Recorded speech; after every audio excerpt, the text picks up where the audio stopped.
to see you both.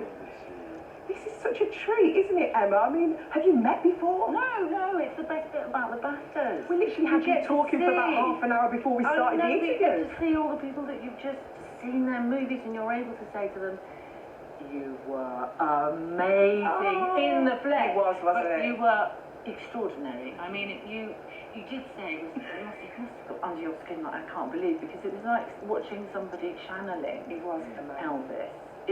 And my lady who did my makeup, she's got an 11-year-old who said she went to see it.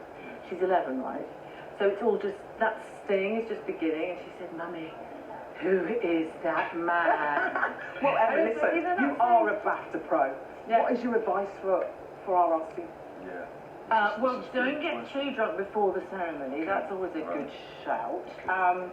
If you need to throw up, make sure it's like under a seat, and then you can kick it out of the way. I'm a vet, yeah. Just, all of these things. Yes. And if you win, don't leave your statue of Annabelle. Okay.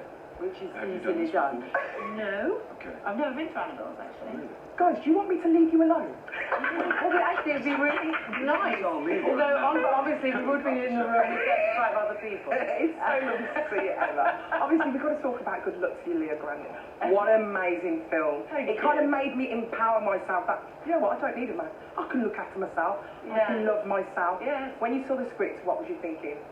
I just thought it was brilliant in the way that it just crossed every single boundary in the world. I mean, not only to do with sex, but also to do with sex work and to do with motherhood as well.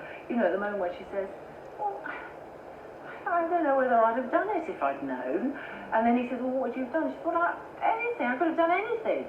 And that, you just don't hear people say that sort of Absolutely love it. And Austin, the look, you had it down, babes. You had it down. But he had the soul of Elvis, and also the vulnerability of this young man. And what happened to him? It's devastating, isn't it? Did you find it actually quite traumatic? Yeah, and cathartic at the same time. Okay. I had great joy. And, but realizing how sensitive Elvis actually was, how spiritual he was, how tender he was, and how much he cared, and then just all the tragedy that ensued. It's heavy, you know. Have you actually got wings? No. Well, it's like Mrs. Angel, isn't it? Well, listen, I could talk to you guys forever. We've run out of time already. Listen, are you loathsome tonight? Well, don't you worry, as I'll be back with loads more film stars a little bit later. Back to you, Richard.